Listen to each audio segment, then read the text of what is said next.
আসসালামু আলাইকুম প্রিয় দর্শক, আমরা সিলেটের মৌলভীবাজার জেলার কুলাউড়া উপজেলায় এখানে মনু নদীর তীরবর্তী হাজীপুর এবং এখানে শরীফপুরের কাছেই যে নদীটি সেখানে আসছি কর্মদায়। এই যে ব্রিজের পাশেই উনি বলছেন এই জায়গার নাম কি আঙ্কেল? এই জায়গার নাম হয় আন্ডকুনা। আন্ডকুনা। এই জায়গার নাম হয় গিয়া শুকনাবি ওগলা। কি ওগলা শুকনাবি? শুকনাবি। ওগলা হয় আন্ডকুনা। আর পুরো গ্রামের বড় গ্রাম, যে গ্রামের নাম কি? গড়ের নামের নাম মাদানগর হয়। মাদানগর। তাহলে মাদানগর এই যে ছোট এরিয়ার নাম, ওই এরিয়ার নামটি উনি বলেছেন, নিশ্চয়ই শুনেছেন। এবং এখানে কাজ করছেন এবং ওই যে তিল গাছ রয়েছে, তিল গাছের আগাছা রয়েছে, এই দেখতে পাচ্ছেন এই আগাছাগুলো বেশ ক্ষতিকর। এইটা আর কি দিবেন এখানে? সার দিবেন নাকি? ইউরিয়া সার দিবেন। ওই আগাছা তুলে ফেলার পর তিনি ইউরিয়া সার দিবেন, কারণ ওই আগাছা থাকা অবস্থা হলে ওইটা বেড়ে যাবে এবং তিল গাছ আরো ক্ষতি হবে, নষ্ট হবে। সেই হিসাবে ওনার অভিজ্ঞতা রয়েছে, সেই হিসাবে কাজ করছেন। আপনার নাম কি? আমার নাম আসাদুর আলী। আসাদুর আলী আঙ্কেল, আপনার এই জায়গা কি আপনার? এই জায়গাটা আমি আমার ছেলে খরিদ করছে।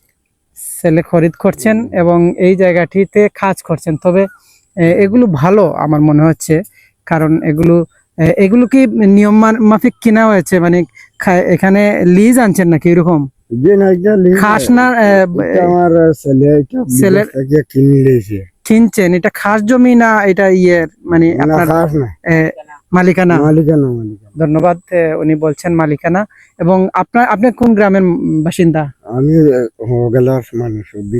ব্রিজের দক্ষিণ গেলার ওই পাশে, ওই এই যে অল্প জায়গা, এখানে 2 মিনিটের রাস্তা। যাই হোক, আঙ্কেলকে অনেক ধন্যবাদ। কাজ করেন, আপনারা আমাদের সাথে থাকবেন, আমরা বিভিন্ন চিত্র তুলে ধরবো।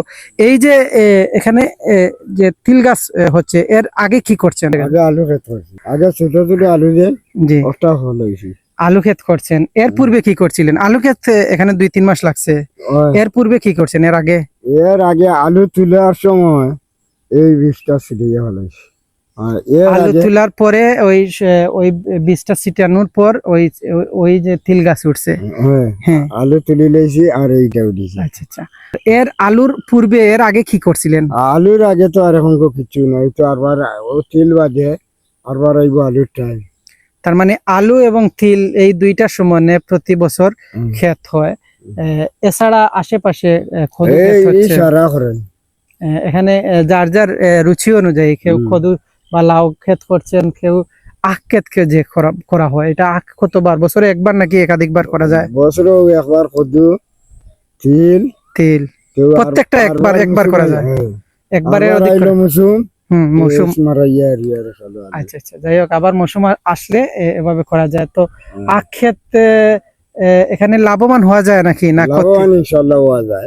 আর আপনি কি লাভবান হয়েছেন? মানে ইনশাআল্লাহ জমি যে ক্রয় করছেন, এখানে খরিদ করছেন, এই জমির টাকা কি উসুল হচ্ছে? হইছে না, গতবার কিনা হইছে। আচ্ছা, 1 বছর হইছে। কত এখানে কত একর জায়গা আপনার? কত শতক? ওখানে জি জি, 1.5 কিয়ার জায়গা আছে। 1.5 কিয়ার জায়গা, প্রায় 45 শতক জায়গা। কত টাকা দিয়ে কিনছিলেন? এটা তো টাকা বাকি, এখন আগে কম পয়সা ছিল, এখন 6 লাখ করে কিনা হইছে। 6 লাখ কি কিয়ার? বেশ ঝুঁকিপূর্ণ আমার মনে হচ্ছে এই নদীর পারে করা, কি বুঝতে পারছি না। তাই তারপরেও শুভকামনা। উনি টাকা দিয়ে যেহেতু কিনছেন, নিশ্চয়ই এই টাকাটা উসল হোক এবং ক্ষেত ভালো করেন, সেই প্রত্যাশা করছি। আপনার ছেলে কোন দেশে থাকেন? আমার ছেলে সৌদি আরব। আপনার ছেলে কয়জন?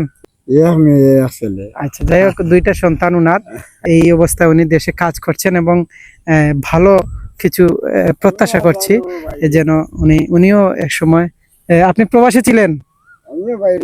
হ্যাঁ, সিলেটের, আমাদের সিলেট অঞ্চলের বেশিরভাগ ব্যক্তিবর্গ এখানে প্রবাসে থাকেন এবং একটা সময় হয়ে গেলে দেশে আসতে হয়। নদীর তীরবর্তী স্থানে কি কি হয় সেগুলো আপনারা দেখতে পাচ্ছেন, আমরা আপনাদের দেখাচ্ছি, সাথে থাকবেন, নিশ্চয়ই ভালো লাগবে। তো এই যে আগাছা হচ্ছে, এটা একটা খুব কষ্টদায়ক বিষয়, যেটা আসার পর জানতে পারলাম। এই যে লাউ ক্ষেত হয়েছে, লাউ ক্ষেত আরো সামনে আসলে আমরা দেখাচ্ছি। এটা ঝুঁকিপূর্ণ, যদিও ঝুঁক থাকার সম্ভাবনা আছে। ওই দেখছেন, এগুলো আসলে আগাছা। এই যে গাছগুলো গাছগুলো বেশ ক্ষতিকর বিষয়, কারণ এটা একটা স্মেল আসে, একটা ভিন্ন ধাঁচের স্মেল, শ্বাস বন্ধ হয়ে যায় মনে হয়, আমাদের মানুষের শ্বাস বন্ধ হয়ে যাচ্ছে। আর এখানে যে খদু গাছ বা অন্যান্য যে বিষয় রয়েছে দেখছেন, আমরা সামনে যাব, নিশ্চয়ই আমাদের সাথে থাকবেন এবং এই আগাছাগুলো পরিষ্কার করছেন অনেক সময় নিয়ে। এবং এখানে এই মুহূর্তে কদু ক্ষেত হচ্ছে, লাউ ক্ষেত ছাড়াও কচু ক্ষেত, মানে সিজনে একবার করা যায় কৌশলগতভাবে।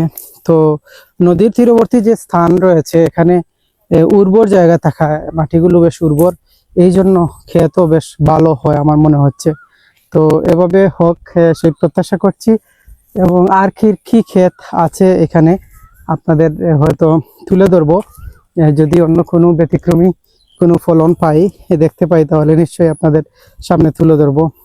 তো এটা একটা দুঃখজনক বিষয়, আগাছা একটা ভিন্ন ধাঁচের বেশ কষ্টদায়ক বিষয়। এগুলো কিভাবে হয় নদীর পাড়ে, আসলে এগুলো বেশ ফলন হয়েছে। তো এই গাছটির নাম জানা নেই, হয়তো আগাছা ফসলের জন্য বেশ ক্ষতিকর এটা।